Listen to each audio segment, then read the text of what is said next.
Meteorologist Brian Bennett with your update on Hurricane Matthew for Monday, October 3rd. As you can see, the forecast path from the National Hurricane Center has shifted westward just a little bit, which is really not good news for anyone. Overnight tonight and tomorrow morning, we're going to see the storm moving over Haiti as a powerful, major Category 3 or greater hurricane, eventually eastern Cuba, moving up over the Bahamas, and then right now it looks like the storm should stay just offshore of Florida and Georgia and perhaps even South Carolina, but these areas are in the cone of uncertainty, so the possibility does exist that we could see more of a northwesterly turn, which could bring up the possibility for landfall in any one of these areas. That's the whole reason for the cone of uncertainty. Either way, we'll be dealing with a very strong hurricane. If it is offshore, it could still bring some gusty winds and perhaps even a few heavy rain bands to parts of eastern Florida. Hey YouTubers, Marie B here, and I just want to show you an update on this Hurricane Matthew that we have coming through, possibly hitting Florida. I am in Jacksonville, Florida, and I will be in St. Johns County early Friday, and I'm going to get some pictures and video down there of the hurricane if it still heads this way. I'll definitely get pictures of the beach, and I'm going to show you some damage of, the sand, the wind damage, whatever it is. We don't know yet, but I figured stay tuned. I'm going to continue the video if you can see what's going on here. Georgia and South Carolina. If nothing else, we'll have very large surf, some large waves, and coastal erosion possible for eastern Florida. The Georgia Bight being tucked in a little bit kind of helps to protect it a little bit from a direct landfall.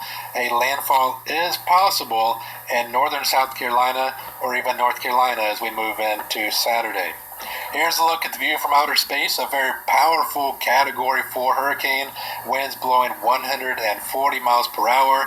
Looking at the visible satellite imagery, you can see the eye, the center of circulation, is very well formed. It's moving off to the north, maybe even a little bit of a wobble to the northeast as it heads for Haiti. And here's Haiti right here in the direct bullseye of Hurricane Matthew.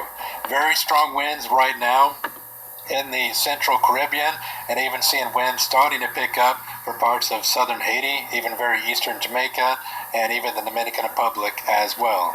The Hurricane Reconnaissance aircraft flew through the storm earlier today and found a central pressure of 940 millibars, indicating that we still have a healthy and very strong hurricane to contend with.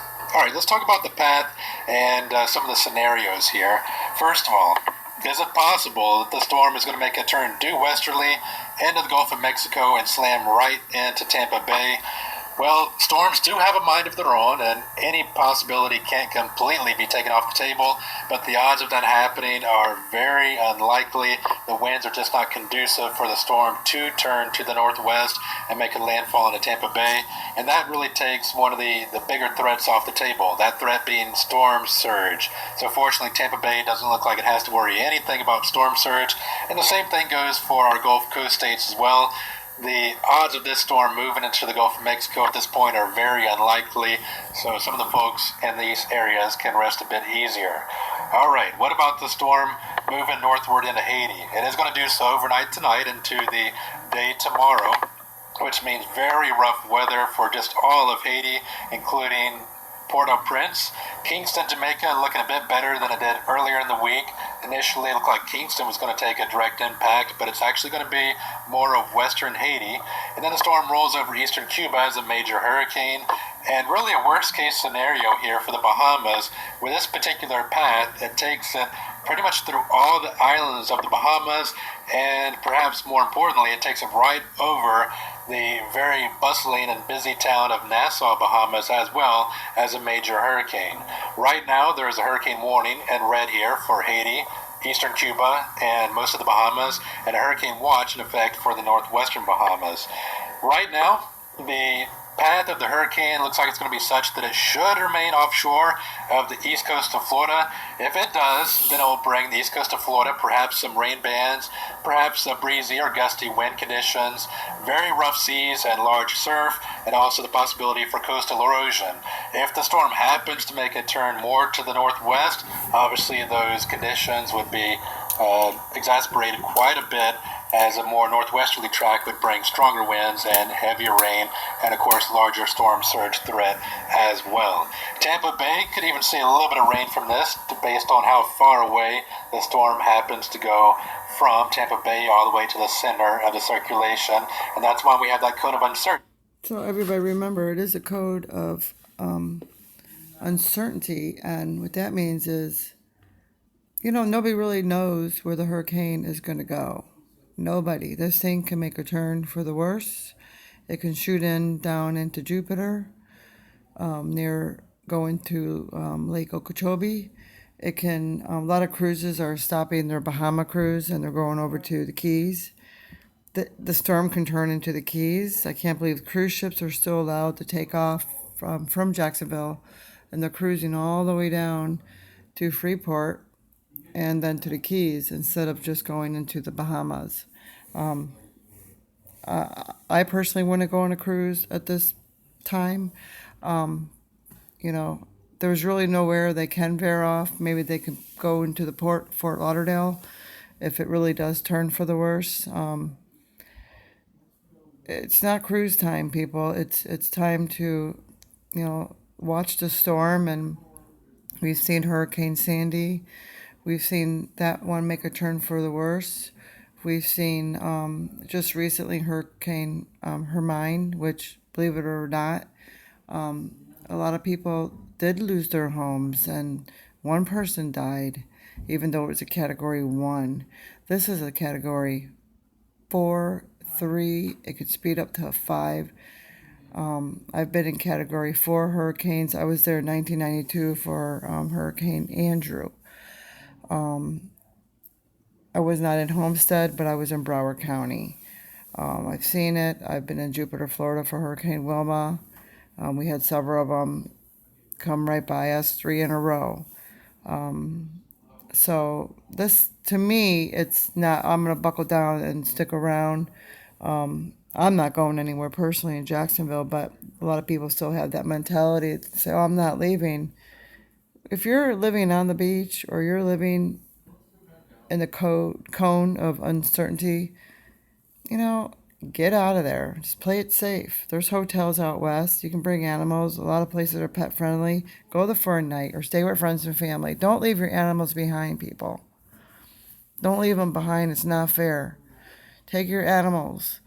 Take your precious belongings and take your anything that's important to you with you, and always expect for the worst, because I've seen people lose it all.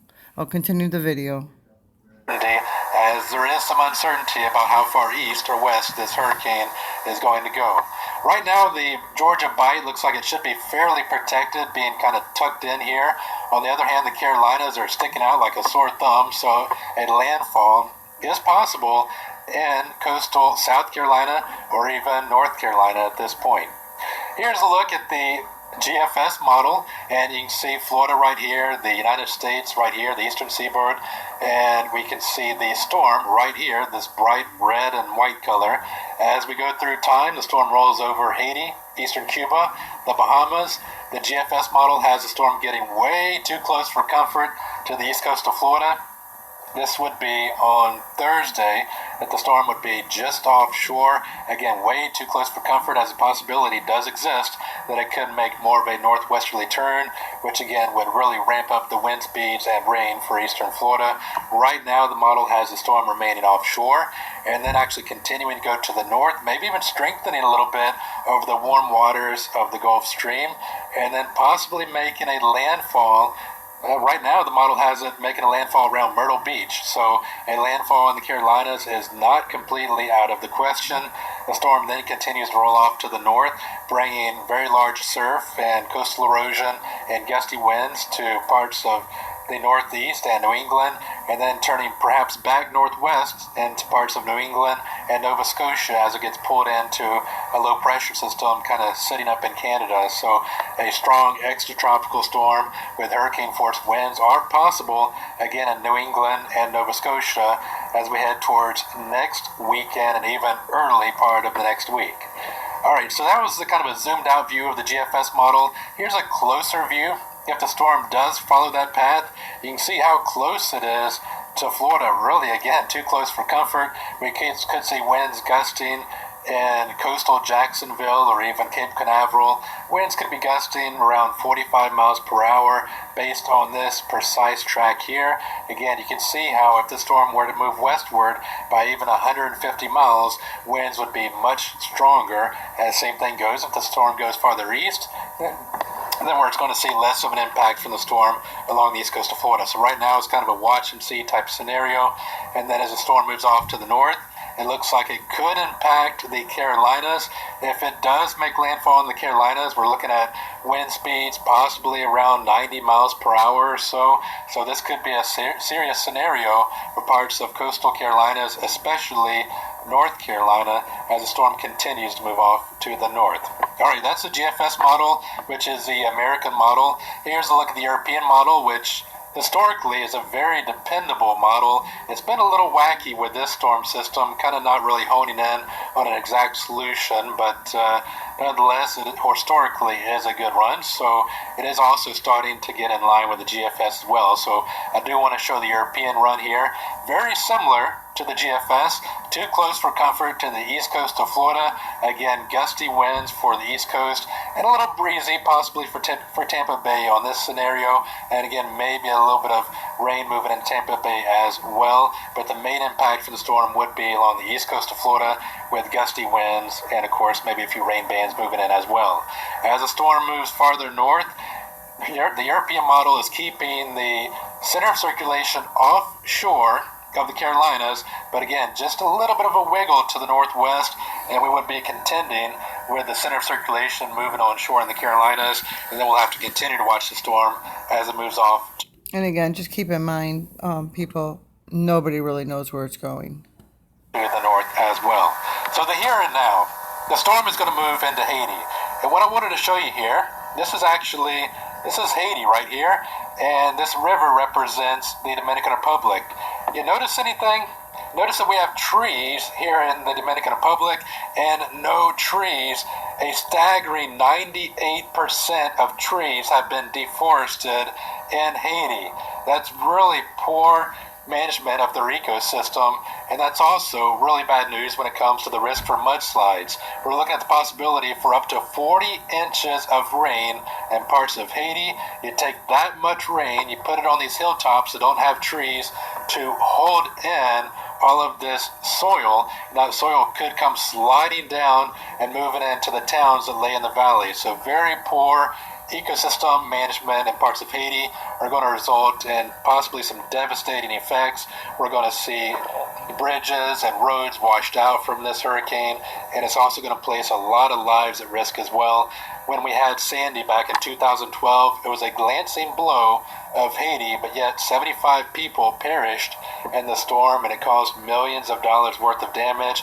With this storm, I wouldn't rule out the possibility that we could see, and again, I hate to talk about this, but we could see a casualty rate in the hundreds, if not even closer to 1,000, depending on exactly how well the communities have prepared for this. That's a lot of people. He must know the storm is really bad. Again, one of the main threats are actually caused by the deforestation that has occurred in part of Haiti. So a very rough night and day tomorrow for Haiti as the storm moves over the communities there. And of course, we'll be praying for the folks in Haiti, and also hopefully organizations are preparing to send aid once this hurricane has moved through. On a lighter note, you can see that we're looking at very little boat traffic.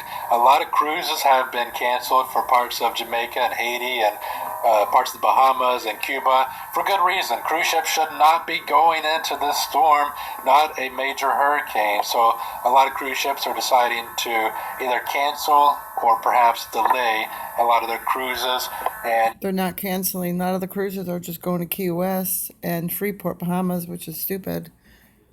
you're starting to see a few more ships still relocating once you get up to the Turks and Caicos and the Bahamas. All right, so again, a rough night tonight for Haiti, and then the storm starts to move off to the north-northwest, which each and every day I'll continue to monitor this and have more updates on the path and the impact that it could have potentially on the United States.